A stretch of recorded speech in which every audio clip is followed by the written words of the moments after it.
Advice for women who are in their season of waiting. Oh, advice. Just keep on holding on. I'm just playing. That's when I finally texted him and he was like, girl, you have no idea. David, was you swaying? Tell the truth. I'm like, oh, poor guy. Oh my God. Sorry, David. Sorry she left you on red. Right? So sorry. Is words of affirmation and physical touch, I believe. I knew that one was coming. Yeah. I'm like, physical touch could be like holding hands, right? Yeah. Yep. Yeah. And he's like, yeah, no, that's not my type of yeah, that's touch. not my type. We love them. Hello, beautiful people. My name is Angel, and I'm so excited for you guys to join into this conversation with the lovely Tiffany. If you're new here, please don't forget to subscribe so you can get notifications for when I post. I love to create content for women that is inspiring, that causes us to reflect, and also just to develop into the person God wants us to be. And so I hope that as you're here watching my stuff on this channel, that you are encouraged. And if it is for a season, I just pray that it helps you go forward into whatever it is that you're trying to do. In this series today, I am talking with Tiffany and we're talking about love, because who doesn't love a good love story? So Tiffany, if you could just introduce yourself to the audience that we have here. Yes, of course. My name is Tiffany. I go by Raquel Meraki if you follow me on Instagram. Dancer, love the Lord with all my heart. Come on. And I have a stationery business called Raquel Meraki Stationery. Yes. We sell journals, just one journal so far. Amen. And notepads and grocery list notepads. So you guys can check that out. Yes, I'll put it in the link below, okay? Because we support businesses, period. Yes. I have an amazing husband and a beautiful daughter, and I have a baby boy on the way. Woo! So a lot of excitement and blessings in the household. So yeah. That's exciting. All right, so Tiff, tell me and tell the ladies out here. And first of all, if you guys are familiar how we get down, drop some roses for Tiff, because period, okay? Tell us how you met your husband. Oh, he's actually such a better storyteller. Really? I believe you're a good storyteller. I'm gonna try to get my David out. Mm-hmm. So me and my friend of mine at the time, we were involved in ministry a lot, did everything. Mm-hmm. So it was kind of like our first time like going out, like and hanging out. So it was a Christian listening party. Okay. At like a lounge. Mm-hmm. And we went and, we walk in and it's kind of like a nice vibe. Like, we see a few people that we've bumped into like at church conferences and stuff like that. And the first person I see at the door is David. I wasn't even looking for anybody. I don't know him at all. Yeah. So, but he was like staring at me. I'm like, okay, he likes what he sees. Come on, chocolate. Come on. So I was like, okay. And then like he came up to me, introduced himself. Yeah. Like I'm still at the door. I didn't really go in yet. Mm-hmm. So he's like, my name is David. Like, I do this, that. Like he just gave me like the rundown. I'm like, okay, cool. Yeah. I'm going to go this way. Okay. Were you intimidated by him? No, it was just kind of like weird. Cause like I didn't really go out much. Okay. Like, it was like church, home, school for me. Like that's all it really was. You're from Jamaica, right? Yeah, my family's from Jamaica. I was born here. Yes. But so I was like, okay, cool. So my friend, a social butterfly, she's like, leaves me. She's like, I'm going to go say hi to everybody. Oh, wow. I don't know them. She abandons you. Wait. Yep. So, and then he like catches me again. He's like, you hungry? You want something to eat? And I'm like, no, although I was mad hungry. Not you trying to play you. Just say yes. Hungry. I was like, dang, I probably should say yes. But like, I don't want to see how I eat because I get down. Okay. So I was just like, no. I was like, no, I'm good. So we sit down and like we're talking and everything. And we get into the topic of Christian hip hop. And I love Christian hip hop music. And so we connected in that way. And like our conversation was just so fluid. It was just like super chill. Yeah. And it just felt right. Yeah. Like I was like, wow, this is like really nice and very rare too, because it wasn't pushy. It was just super chill, like friendship almost that just happened instantly. Yeah. So the artist was about to start. So I was like, okay, I'm gonna go find my friend. I'm gonna leave you, sir. I was like, yeah. So and then like, we're all the way in the front. Then I kind of like look back to like see if he's like still there. And like he was completely gone. And I was like, dang. I was like, all right, well, it is what it is. Right. So did you feel like you lost the opportunity because you guys didn't like make that like connection as far as like exchanging information and stuff like that? I don't know. I felt like it was one of those moments like, well, all right, there's good guys out there. Oh, that's good. Thanks, God. Like that was really cool. Like that's just how I looked at it. That's good. But then I was also like, dang, he was like really cool. Yeah. So, but if he tells his story, He would tell you that he got in his car. He was like going off on himself, like, David, what is wrong with you? Oh Why my did you gosh. get our Oh, we're number? gonna have to get David on here too. Then I'm like, every time I interview a wife, I'm like, I need the husband too. Like, give it to me both. Like, He's yeah. like, come on, dog. Like, what's wrong with you? Like, come on. Da, da, da. But he Beating had himself to, up. Yeah, he was beating himself up bad. Wow. So the funny thing is that his church and our church, we did a lot of like collaborations. Oh wow. But I've never seen him before, and he was always there. Oh wow. So I'm thinking I'm fast tracking, but okay. I'm home, like it's probably like a week or two later and everything. Then I check my Facebook messages and he finds me. He finds me, he writes me this long post and just sharing some of his favorite songs that I should like look out for, like and stuff, and so on and so forth. So we just started messaging through Facebook because I wasn't ready to give my number yet. So that's just pretty much how it started. Yeah. And then after a while of like talking, he was like, hey, I'm just gonna give you my number. So in case you wanna, text or call me. Okay, yeah. Smooth. And I was like, okay, thanks. Yeah. And I never put it in my phone yet. Girl. But, so I finally put it in my phone, and I was going on a retreat, like I think the following week or that week. Okay. So I was like, okay, I'm going to use this time to pray, talk to God, confirm, because I'm not here for the puppy love. I'm not here for no games, So I'm like, I'm ready. Yeah. So took the entire retreat to like pray about it, talk to God about it and everything. So that entire time, I'm not messaging him on Facebook. I'm not texting him or anything. Right. So on his end, he's like, I messed up. Like, he's like, I lost all chances for her. She don't want no parts of me. I'm like, oh, poor guy. Oh my God. Sorry, David. Sorry she left you on red. Right? So sorry. What happened? So I was like, okay. I felt like God just kind of like confirmed to me, like, this is good. Like, it's okay. Like, So that's when I finally texted him, and he was like, girl, you have no idea.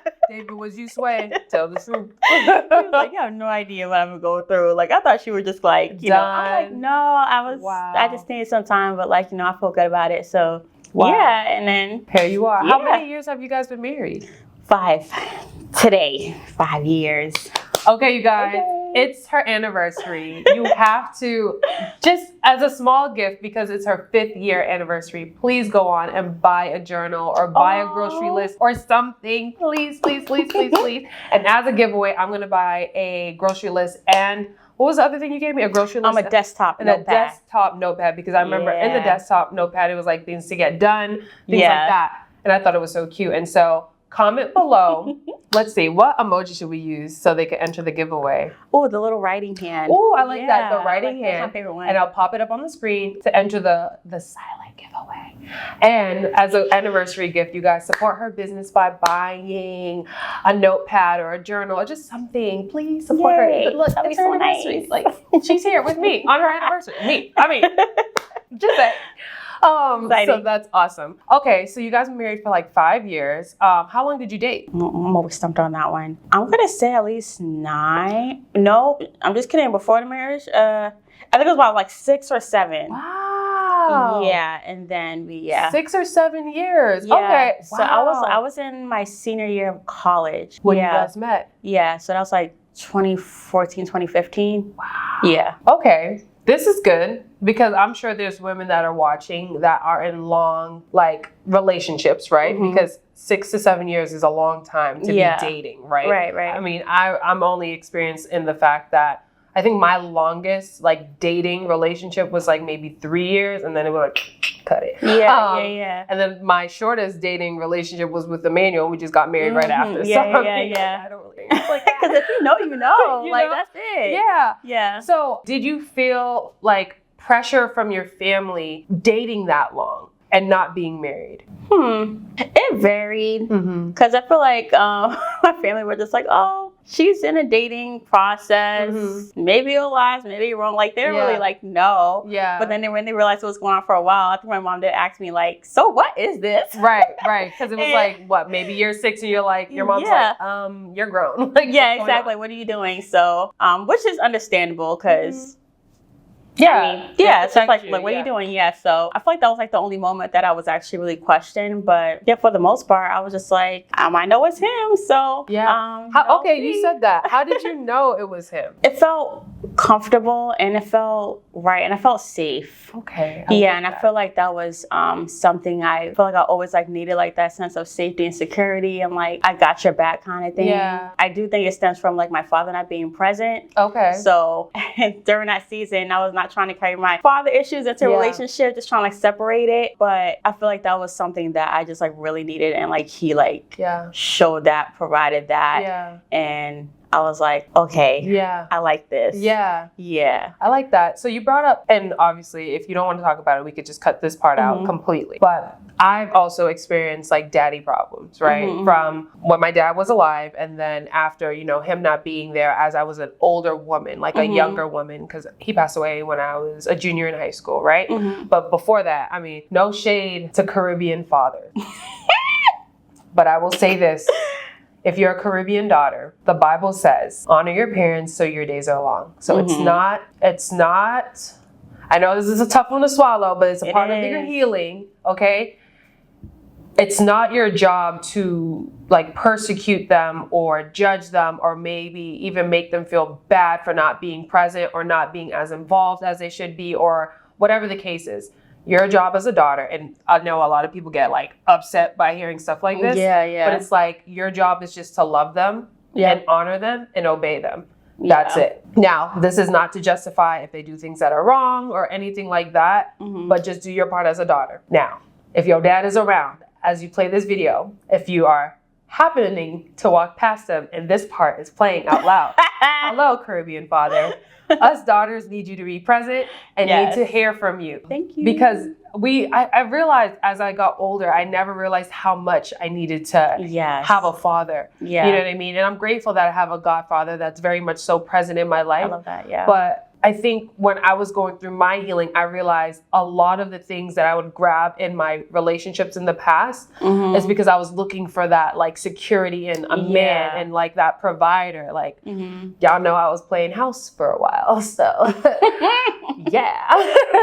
no shame, because God reveals, He redeems, all of that stuff. I guess my question is, how did you like heal from that? How did you, like, even how you said, separate it from how you viewed your relationship with this man? Sometimes I feel like I still feel like I am. I'm still like working on it, but it's way better than before. I think I had to like really, it was like a constant conversation with myself and a lot of journaling too. So I'm not like hoarding everything in my head and then like, you know, throwing it on David and it's just kind of like, he's like, what did I do? Right, like I'm confused. So it took a lot of journaling. It took a lot of like just talking about it, like, you know, out loud, even if it was like just me. And for the most part, I'm forgiving, but like I don't forget. So I feel like forgiving and forget part was like, you know, we're human, right? It was just like hard. But overall, I just had to remember that he's human. He was young too. And that he probably had dreams of his own. So I try to keep all of that in mind. Like, you know, was my mom ready? Was he ready? Like, you know, all these things. And obviously they have their own story to tell, but I just had to like keep that in mind. Like, okay, like this really no one's fault, and everyone has a decision that they make, and they make time for what's important. And in that moment, it wasn't that important at the time. So I'm like, it still hurts. It still stings, of course. But it was one of those things I'm like, had to bring into reality so I can like bring myself at peace. So I'm not like saying, oh, screw you, Dad. Exactly. And it was curse words and all that extra stuff. It never like went down that route with me. It was just more like, okay, I just want to at least know him. Even if it's nothing, you know, deep. Nothing deep. Exactly. So once I like registered and like, you know, dealt with that in that way, I was like able to separate like, you know, my father issues from like, you know, building like shit with David. But I feel like now that I'm a mom, it's a little different. Because I'm just kind of like, okay, what didn't my dad do that I want to see David do with Tegan? I'm just kind of like, color with her, do this, do that. And I'm just like, whoop, pull it back. Because you also know the significance it is for her to have him present and doing things with him. But I feel like Tegan is a daddy's girl through and through. Oh my gosh, she is. But they stay beefing though. It's I miss my dad. Stop, Dad, stop. And I'm just like, you know you love him. Stop it. He's always playing games. That's hilarious. Wow. Okay. Well, thank you for sharing that. Yeah, of course. And I love that you said that you journaled a lot of those emotions out, so it just wasn't sitting inside of you. Yeah. And that you're also constantly reflecting, you know, which is good. Always, yeah. I think, do you like schedule time, like even as a mom, right? Do you like schedule time for you to just like sit down and journal, and how does that look? As of lately, it's been looking real skim, but because motherhood, it's a real hood, y'all. Like, you know, shout out to the moms out there, bro. It's a real hood. It's a real hood. It's deep out here. But I've been doing like more reflecting and thinking than journaling lately, because I feel like everything that I need to get out, my hands will probably cramp by the time I'm like done. So I'm just like, okay, so it's more a lot of conversations with God and just like talking out loud. And if I can get to my journal, I have like a section of my notes that's just solely for journal, like my phone journal. Okay. So I do that too. That usually happens once Tegan is napping or like before she wakes up. So yeah. That's awesome. I know for me, I don't know why, but I tell people this all the time, especially if like anyone ever sits down and talks to me. And this is like the one thing I always tell people, like voice note, everything. Yes. I have like over like maybe 500 voice notes in my phone. And I'm not worried about anyone taking it and playing it, because if they do, I'm like, they probably hear something good that you want. Exactly. But I think for me, because I'm such a talker, like earlier she came in and I was like, this is gonna be harder for me than it is for you. But like, as I was doing her makeup, I'm like, Angel, don't talk, don't ask questions, don't talk, because I'm such a talker. And so for me, like how I reflect, I notice, and this is something that I think, you know, even as an adult, when I need to reflect, I need to speak it out. Yeah. And so what I would used to do, I would call up a friend, I'm like, hey girl, and then I start telling them, and like, that's not bad. But I recognize that it's not always necessary. I should run to God first. Right, exactly. Voice noted in, because when I'm talking to God, I'm like, okay, God, I got a recording line on. So just know I'm recording this. So if you deposit something, I'll be able to, you know, write it down. But I just find voice recording so easy. Like I used to journal a lot, but then I find like with everything going, and I don't even have children yet, but I'm like, okay, Angel, just voice record, driving in the car, like literally talking, you know? So I thought that was pretty cool. So maybe that could help too. I don't know. Yeah, I did do a voice note. I was actually inspired by Pastor Mona. She was like, oh, I voice record like, I think monthly, like, you know, her dreams, her goals, or her affirmations or something of the sort like that. And I was like, what have I been doing? I'm like, what? As soon as I got, it was from dang, this is my girl too. How am I forgetting her name? Oh, Jackie Green, Dr. Jackie Green. When she came and permission. Yes, permission. So like that night I wrote it out and I voice recorded. I was like, I was like, let me get this. Yeah. So I've been playing it like every day. That's so shout out to Pastor Mona. That was so cool. I love that tip. Y'all know I be talking about Auntie Mona over here. So go follow your girl. Yes. Perfect. All right. So I know we just talked a lot, but girl, we just getting started. Love languages. Mine is, oh Lord, am I forgetting? All right. So I'm words of affirmation, physical touch, quality time, acts of service, gift giving. Oh yeah. Quality time, and as of lately, gift giving. Really? Food should be its own category. Right? Legit.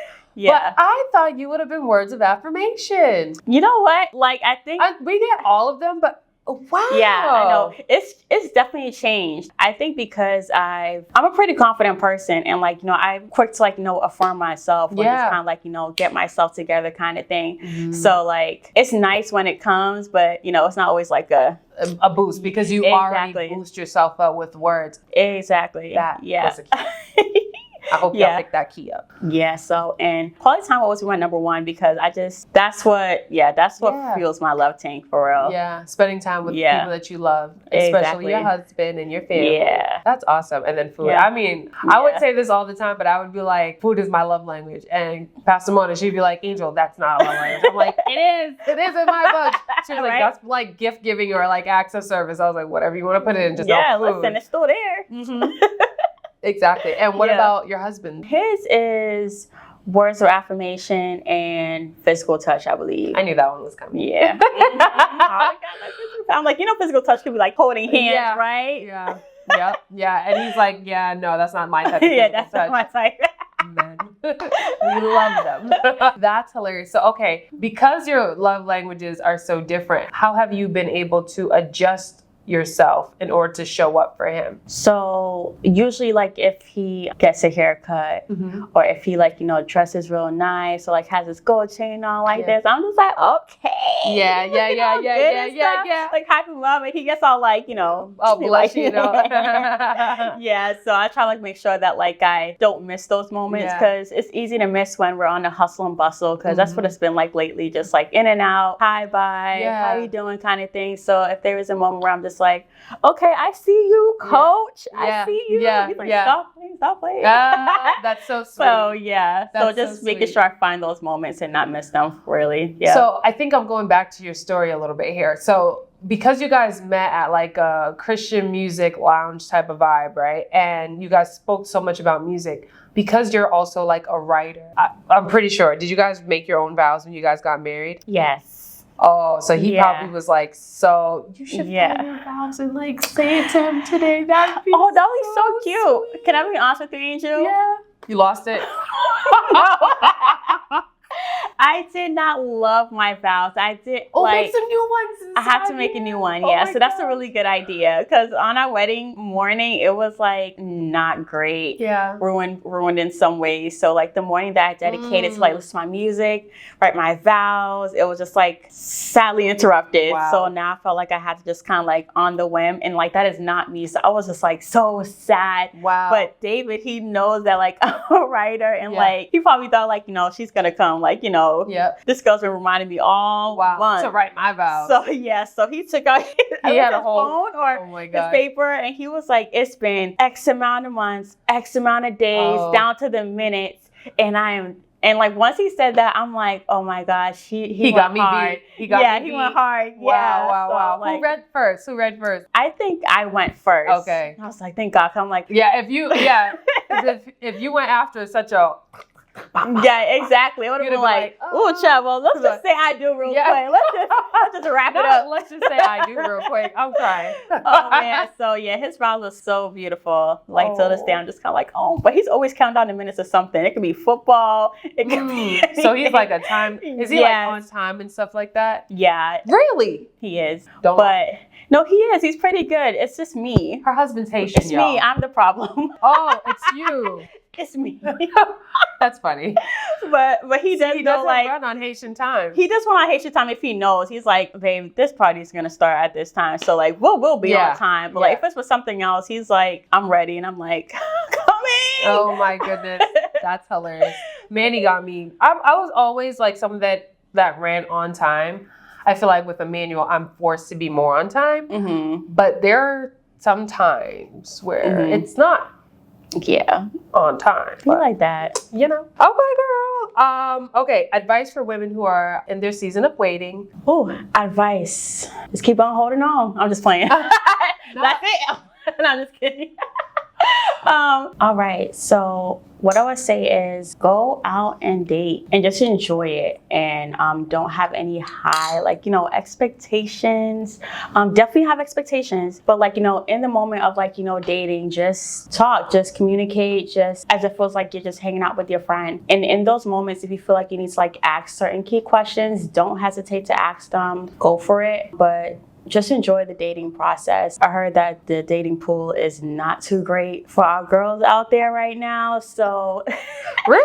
Yeah. That surprises me because you hear it different. I be seeing I just think this. I feel like, and this is not to sound like lower your standards. Right. Not at all sounding like that. I think what it is more like women need to give men a chance. Because I know a ton of amazing single men, and they're I don't know. These girls, they want the basketball players, they want the football players, they want this, and I'm like, y'all know that's only a select few, right? Yeah, very select few.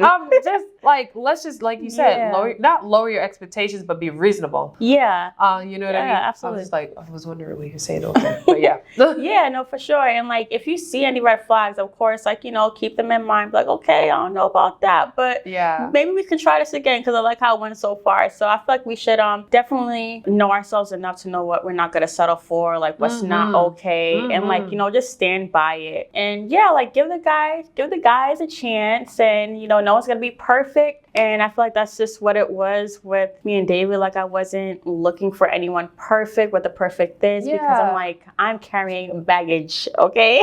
So, like, please relieve. Yeah, so just go out there and date. Yeah, enjoy the time, but, you know, use discernment and, you know, keep in mind of what the red flags are and don't ignore them. Like, if it's definitely like one of those red flags that you have in the back of your head, like, I see this. We could enjoy the rest of this meal, but we're going to end it here. Like, you know, and that's completely okay because, like, you know, you're just preparing yourself for, like, you know, that future person. Yeah, I love that. Especially since you were out. You were out when you met your husband. Love that for you. All right. So what is a lesson that you have learned as a wife? Ooh. I can't pull the words out of his mouth. I just had to give him a moment and to express herself when he's ready, which is the most annoying thing in the world. She says it all cute. So I have to be patient because I'm just kind of like, talk to me. Like, I'm right here. Like, I'm trying to talk to you. You're not talking to me. He's like, I'm just not ready yet. Like, you know, I'll tell you later. I'm just like, fine. Wow. So I feel like that's just waiting for him to actually say what's going on or what he needs or. Yeah, exactly. Because I'm just like, I'm always eager and like ready to help. Like, you know, I'm like, I believe I'm a wise young woman. So I'm just kind of like, I know how to help you. Like, just tell me, like, you know, but Ronnie, I could find the words of affirmation for you. Like, you know, let me know. He's just kind of like, just give me a minute. Like, I'll tell you later. I'm just like, is it later yet? Yeah, like, hello, I'm ready to talk. Yeah, so that was definitely a lesson I learned, like, you know, as a wife. It's just kind of like giving them their moment.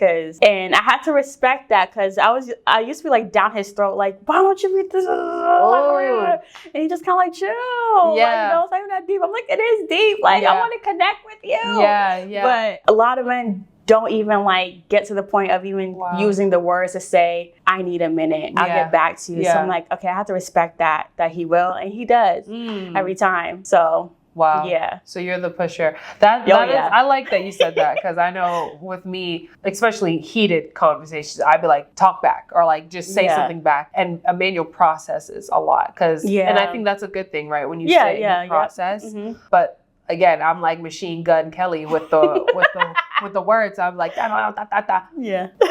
What? Say something. Like, tell me something. And it's like, no, just wait. But I like that you said like it might not even be an argument, but it's like you could tell something's going on and he's not ready to share or he doesn't even really know how to articulate it yet. Yeah, exactly. And so having to be patient, girl. Yes. I hear you there. Okay, so what is one challenge you and your husband overcame together?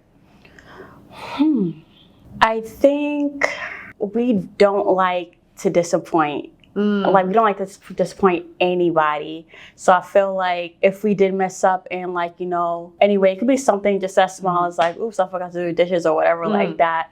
Like, I feel like it was a challenge to kind of like speak up and say it or like express that. Like, I messed up. It was like, I'd rather just like not say anything or just kind of like act like I did it and kind of thing. Where it's just like, it always exposes itself. Like, did you? Yeah. This don't look right. Like, So it's like that fear of just like disappointing each other. So we had to like overcome that, be like honest and say, hey, I didn't get to do this, but like, you know, I'll be, or like, just let you know, forgot to tell you, but instead of just kind of like pushing aside, like, I'll eventually say something, and then it like kind of reveals itself later. Then it's like, then it turns to an argument, and it's just kind of like something that could have been, you know, cut off from the beginning. I think I used to struggle with, I don't know, maybe not struggle with it, but I think it was uncomfortable for me to acknowledge or confront something. Like, I would always have an excuse, or if it did get to the point where it's like, you didn't do this thing and we haven't talked about it, but now I'm realizing you didn't do it. And then it's like, okay, well, this is why I didn't do it. And it's like a defense mechanism. So when you say that, I'm like, I kind of know how that feels. Like, to kind of avoid, it's like avoiding it. And it's like avoiding it isn't really solving the problem, you know? Not at all. Ooh, okay, that's a good challenge that you guys had to overcome together. All right. So you shared that you're a mom. What words of encouragement would you share with your daughter, especially around relationships and marriage? Oh, that is a good one. Wait. Wait with expectation. I would, for relationships, right? So, that is a really good one, Angel. I haven't thought that far. I'm just trying to see what school she gonna go to. I think I would definitely encourage her to build a friendship with, like, you know, her partner. Like her partner, yeah. Just like not overthink it, not jump to like, you know, the conclusion like, okay, like this is it, but like build a solid friendship and then, you know, see where it goes. So if you do have to pull the plug in any way, it doesn't hurt too bad. Like at least you have like a bond or like, you know, something that you guys started from the beginning that was like, you know, pure and innocent and just kind of like super chill. Talk to me. There you go. Tell me everything. Yeah. So I believe and I know that I'm gonna have like an amazing relationship with Tegan as she gets older. So because, you know, I've learned a lot of lessons myself from your mom. From my mom. Okay. And so I'm just like, okay, like I know this is like gonna be great. Yeah. Well, depending on her personality, I don't know if she's going to be the type that's just kind of like, stay out my business, mom. No. But like, you know, I hope not. I mean, the closeness that she has with you, I feel like she was like, mom. And you'd be like, Tegan, it's honey, slow down. Yeah, exactly. And she's pretty honest too. She tells on herself. She's like, oh no, a mess has happened. I'm just like, what do you mean? Like a mess happened? Like who made the mess? She's like, Tegan. I'm like, but why? Because Bunny, she plays all her little toy friends, and Bear. I'm just like, okay, Tegan. I'm like, all right, it's okay. Oh, it's like, well, it's me, but they're part of it too. Yeah. Wow. But yeah, so yeah, like I said before, like building a friendship for sure. I would just like strongly encourage that, and I believe I'll definitely like be overseeing it, of course, and be part of their like, you know, what they got going on. Yeah, exactly. So yeah, I love that. Okay, and then because you're also a mom and you're expecting right now, what would be advice you would give to moms right now? That are also expecting to? Whatever you feel. If you want to talk to those who are expecting or those who will soon expect or those who already popped them out, whatever you want to do, girl. Reach out to your village. They're there. They said they'll be there. You know, reach out to them and like, you know, don't hesitate. I'm still working on that. I don't know how to ask for help. So definitely use like those moments when you actually need it and you hesitate and find yourself, oh, I can do it. We can't do it all. So don't hesitate to ask for help or reach out to your close friends to see if there's anything they can do, whether it's helping you unpack stuff or fix things, any of the sort. And don't hesitate to go on Facebook Marketplace, Poshmark, and like find things that are and the budget, like car seat base. Yeah. So yeah, things like that. Yeah. I love that. And I think also what I would piggyback and say is if you have a friend that is pregnant or expecting, check in on them. Don't just assume that because they're married or because they have a big family or whatever the case is, you show up the way that you feel best showing up. Yeah, that's a really good one too. I definitely think that's a good one. And then when you brought up Facebook Marketplace, I'm like, girl, even as I'm like thinking ahead for when me and Emmanuel family planned, I'm like, people only use car seats for this amount of time and they're like still in great condition. Why would I buy a new one? Especially if this is tested, tried and true. Absolutely. Like, you know what I mean? Yeah. And kids, like when I think about small babies, like they grow so fast. Like one of my friends, she just had her son and I'm like, he's so big now. And it's only been a month or so. And she's like, I know, he's growing so fast. I'm like, all the clothes that she had for when he was little, obviously like a newborn to whatever, it's already had its play, and it probably was worn maybe once or twice, and that's it. So yeah, it's so hard for me to shop for Tegan. I'm just like, oh, you're gonna like next year, like this is gonna be. I'm gonna go buy rain boots again. Yeah, like it's like you have to keep that in mind. So it does get costly. Yeah, so I'm like, Poshmark it is. Like you know, you're gonna rock these for just a small amount of time. Yep, that part. All right, do you have any final words of encouragement you want to leave with the ladies? Yeah, sure. You are loved. You are worthy. You are amazing, and you are special. And God sees you, and He's hearing every single prayer and tear that you cry. Do not give up. Have confident hope, not just any type of hope, but confident hope that He will come through on the things you're asking for. Yeah, that's my words of encouragement to you, because you got this. Like you're mad dope already. Like so, don't let nobody tell you different. Don't be out here thinking like. Don't let social media get to your head. Like you know, you are that girl. You are that woman. You are that. So just stand firm in that and continue to walk in that. So when people see you, they see God, then they know what's up. Well, there you go. She said it. Okay, so guys, thank you. Not guys, because it's gals. Gals, thank you so much for tuning in and hearing this special conversation with Tiffany. It's so fun. Comment below your favorite part so far. Again, to enter into the secret giveaway, you have to put this up queenology. Okay, and as an anniversary and even like a congratulations because she is expecting, please check out her website and purchase a journal, a notepad, just whatever it is on your heart, because it will be a great tool to have. Until next time, I love you guys. You're beautiful. You are so blessed. Don't you ever let anyone dim your light. Until next time, I love you guys. Bye. Bye.